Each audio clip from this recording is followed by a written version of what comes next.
Hello everyone, welcome to the YouTube channel. और आज हम लोग पढ़ने वाले हैं प्रैक्टिकल ज्योग्राफी। ठीक है, हमारा सब्जेक्ट का नाम है फंडामेंटल्स टू रिमोट सेंसिंग। सो ये हमारा सिलेबस है जिसमें 3 यूनिट्स हैं। हम लोग एक एक करके सारा टॉपिक्स कवर करेंगे। इसमें जो इम्पोर्टेंट टॉपिक्स हैं वो सारे। थर्ड टॉपिक आता है हमारे पास रिमोट सेंसिंग क्या होता है, इसकी डेफिनेशन और इसके एप्लीकेशन। सो अब हम पढ़ने वाले हैं रिमोट सेंसिंग, इसकी डिफाइन पढ़ेंगे और इसका application. So let us start. Remote sensing basically क्या होता है, ये एक प्रोसेस होता है जिससे हम लोग क्या करते हैं, डाटा को कलेक्ट करते हैं। डाटा को कलेक्ट करते हैं। इससे रिलेटेड डाटा होता है, अर्थ सरफेस का डाटा होता है। ठीक है, और जो सेंसर्स लगे होते हैं एयरक्राफ्ट पे या कोई सैटेलाइट के ऊपर, उसके थ्रू हम क्या करते हैं, डाटा को कलेक्ट करते हैं और फिर उनको एनालाइज किया जाता है। सो अगर हम सिंपल डेफिनेशन पढ़े रिमोट सेंसिंग की, so it is the process of collecting data about the earth surface using the sensors mounted on the satellites या फिर aircraft without being in direct contact। सो यहाँ पे सबसे इम्पॉर्टेंट टर्म क्या है कि डायरेक्ट कंटेक्ट नहीं होता उस चीज़ का सेंसर के साथ, बस दूर से ही क्या होता है, हम लोग क्या करते हैं, इंफॉर्मेशन गैदर कर सकते हैं। दूर से ही हम इंफॉर्मेशन गैदर कर सकते हैं एक ऑब्जेक्ट के बारे में। ठीक है, फ्रॉम अ डिस्टेंस। सो हमारे पास रिमोट सेंसिंग की एक और डेफिनेशन है जो कि है कि रिमोट सेंसिंग क्या होती है, ये एक साइंस और टेक्नोलॉजी होती है ऑफ ऑब्टेनिंग इंफॉर्मेशन अबाउट एक ऑब्जेक्ट की या कोई भी एक चीज़ है उसकी डिस्टेंस से इंफॉर्मेशन निकालना from aircraft, from satellites without making any physical contact. So उसको साइंस और टेक्नोलॉजी को क्या कहा जाता है, रिमोट सेंसिंग। नेक्स्ट आता है सिंपल, अगर हम वर्ड से मीनिंग समझने का प्रयास करें तो रिमोट का मतलब क्या होता है, बहुत दूरी पर या फिर थोड़ी दूरी पर, एट अ डिस्टेंस। और सेंसिंग का मतलब क्या होता है, इंफॉर्मेशन गैदर करना। सेंसिंग का मतलब क्या होता है, इंफॉर्मेशन गैदर करना।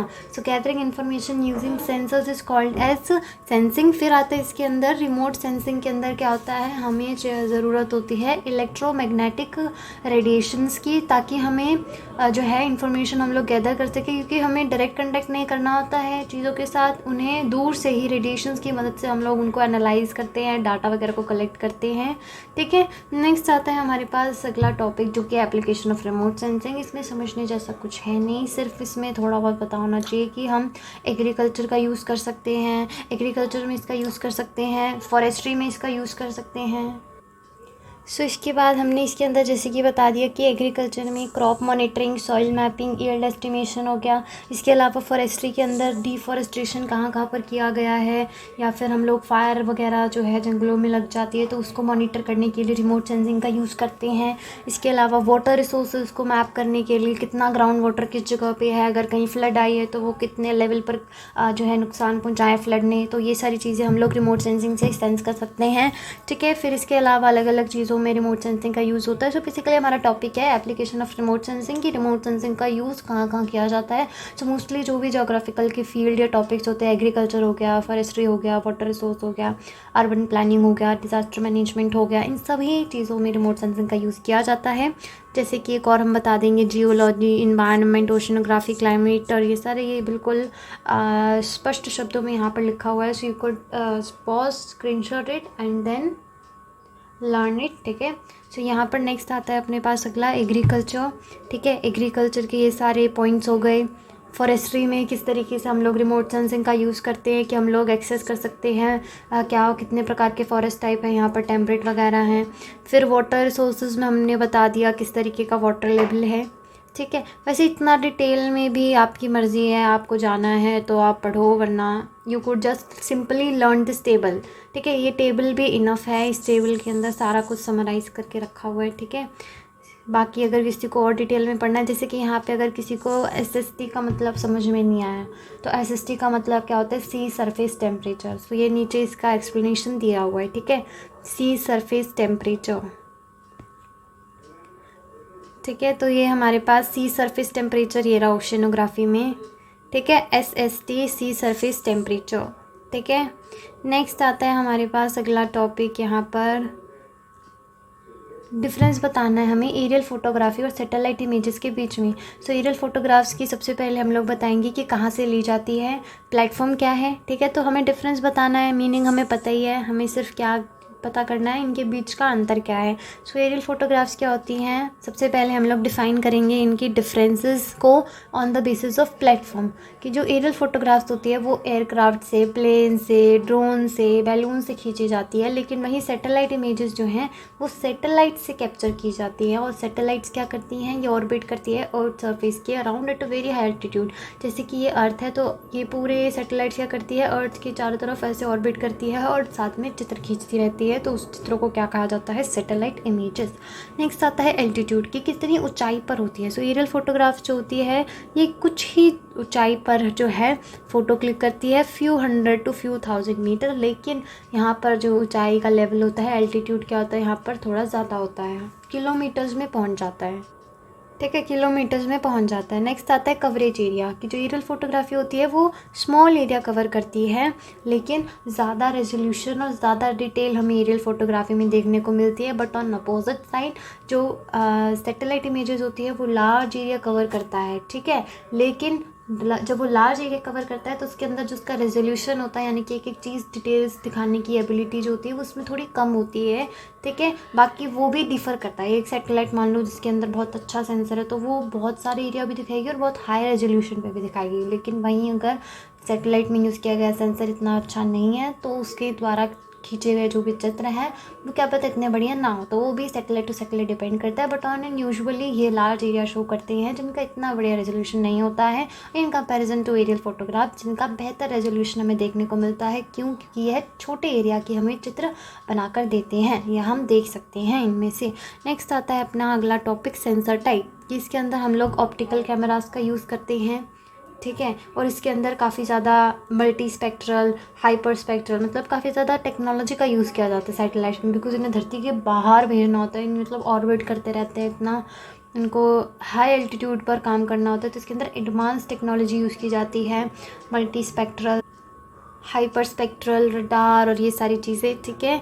नेक्स्ट हम लोग बता सकते हैं इमेज ओरिएंटेशन। इमेज ओरिएंटेशन में हमने बता दिया कि हम लोग यहाँ पर टेढ़ी मेढ़ी कैसी भी चित्र खींच सकते हैं। वर्टिकल हमने पढ़ा था अभी, वर्टिकल फोटोग्राफी क्या होती है, ओब्लिक फोटोग्राफी भी हमने पढ़ा था क्या होती है, ठीक है।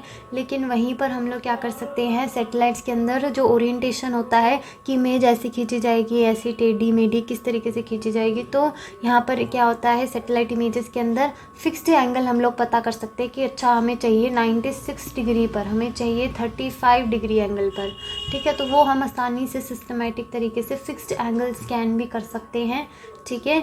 नेक्स्ट आता है अपने पास टेम्पोरल एबिलिटी, टेम्पोरल अवेलेबिलिटी। सो टेम्पोरल अवेलेबिलिटी का मतलब क्या होता है कि अब मान लो को हमें एक एरिया की चित्र खींचना है, ठीक है, हमें एक एरिया की फ़ोटो जो है चाहिए, एरियल फोटोग्राफ चाहिए, तो हमने अपना बैलून उठाया, एयरक्राफ्ट दौड़ाया और हमने फ़ोटो खींच ली, तो बहुत ज़्यादा फ्लेक्सिबिलिटी इसमें रहती है। But in case of satellites की इतनी फिक्स्ड टाइमिंग जो है करना होता है, it has fixed revisit timing, daily weekly इस तरीके से जो है सैटेलाइट ऑर्बिट पे हम लोग घुमाते हैं किसको, सैटेलाइट्स को, और हमें फिक्स टाइमिंग पे फ़ोटोग्राफ्स मिलती रहती हैं। अब वो फिक्स टाइम डिपेंड करता है सैटेलाइट टू सैटेलाइट, किसी का डेली होता है कि डेली जो है वो जाएगी इस चित्र एरिया का फ़ोटो खींचेगी, फिर उसके बाद धीरे धीरे करके मतलब ऑलरेडी टाइमिंग जो होती है वो फिक्स होती है। But in case of aerial photography जो टाइमिंग्स होती है वो कैसी होती है, फ्लेक्सिबल होती है, जब मन किया फ़ोटोग्राफ खींचने चले गए या एयरक्राफ्ट को भेज दिया।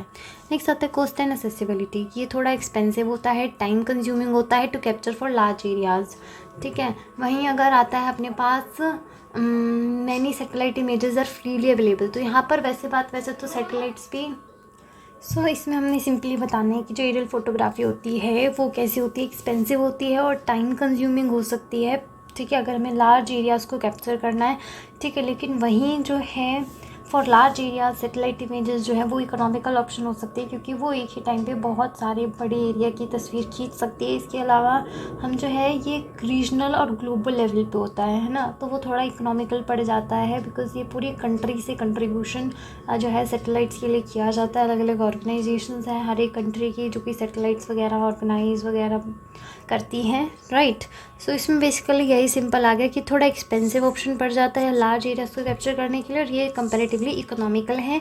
नेक्स्ट आता है अगला वेदर डिपेंडेंस। वेदर डिपेंडेंस में वी कुड एक्सप्लेन कि जो एरियल फोटोग्राफी होती है वो जो है वो इफ़ेक्ट होती है, बादल हो गए, कोई धुंध वगैरह हो गई, हेज़ हो गया, कोई डिज़ास्टर आया है किसी एरिया में, साइक्लोन्स वगैरह, तो उससे प्रभावित होती है एरियल फोटोग्राफी का प्रोसेस। वही सैटेलाइट्स जो होती है, ठीक है, यूजुअली इतनी ज़्यादा इन्फ्लुएंस नहीं होती है क्योंकि वो ज़्यादा हाई लेवल पर होती है और वो आसानी से काम भी कर सकती है। प्लस वो हमें डिज़ास्टर मैनेजमेंट में भी काफ़ी हेल्प करती है, ये पता करने में किस तरीके से क्या सिचुएशन है करंटली, ठीक है। लेकिन कुछ सैटेलाइट्स होती है वो भी क्लाउड्स वगैरह की वजह से प्रॉपरली काम नहीं कर पाती है। नेक्स्ट हम लोग बता सकते हैं एप्लीकेशंस, ठीक है, कि एरियल फोटोग्राफी की एप्लीकेशंस ऐसे अर्बन मैपिंग में हो गया, सर्वेज वगैरह में हो गया, यहाँ पे इनकी काफ़ी ज़्यादा इम्पोर्टेंट है एप्लीकेशंस। और वहीं पर ही जो सैटेलाइट इमेजेस हैं इनकी क्या हम लोग एप्लीकेशन बता सकते हैं कि ये ब्रॉड स्केल स्टडीज़ में इम्पॉर्टेंट होती है और ये लोकल स्टडीज़ में इम्पोर्टेंस अपना प्ले करती है। जैसे ब्रॉड लेवल हो गया कि कंट्री का क्लाइमेट क्या है, एक प्लेस के अंदर बड़े लेवल पर हम लोग देख रहे हैं कि कहाँ क्या है, एक कंट्री के अंदर क्या एग्रीकल्चर वगैरह है कहाँ पर। सो हम लोग ब्रॉड लेवल की जब बात करते हैं तो किसका यूज़ करते हैं सैटेलाइट इमेजेस का। जब हम लोकल लेवल पर बात करते हैं, किसी एक एरिया है, छोटा सा एरिया है, उसका सर्वे करना है, ठीक है, इसके अलावा और कोई इंजीनियरिंग वगैरह का कोई मैपिंग वगैरह करनी है, सो इस टाइप से हमें अगर डिटेल लोकल स्टडीज़ करनी है तो हम एरियल फोटोग्राफी का यूज़ कर सकते हैं। नेक्स्ट आता है एग्जांपल्स। तो हम एरियल फोटोग्राफी कहाँ से कर सकते हैं, एयरप्लेन कैमरास का यूज़ करके, यूएवी ड्रोन्स का यूज़ करके। फिर इसके अलावा अलग अलग सैटेलाइट्स होती है जैसे कि स्पॉट सैटेलाइट हो गई, लैंड सेट हो गई, रेडर सैट हो गई, ठीक है, रडार सेट हो गई, ये सारी क्या हो गई इंपॉर्टेंट सैटेलाइट्स के नाम, एक दो याद कर सकते हो आप।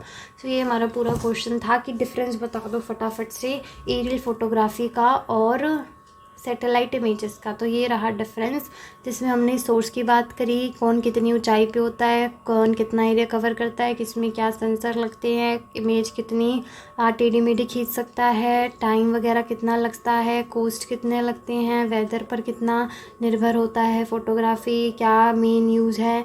इसके अलावा एग्जाम्पल सिस्टम्स कि किस तरीके से हम लोग खींच सकते हैं, कुछ सैटेलाइट्स के नाम वगैरह, ठीक है। नेक्स्ट अगला टॉपिक आता है हमारे पास रिमोट सेंसिंग के टाइप्स। तो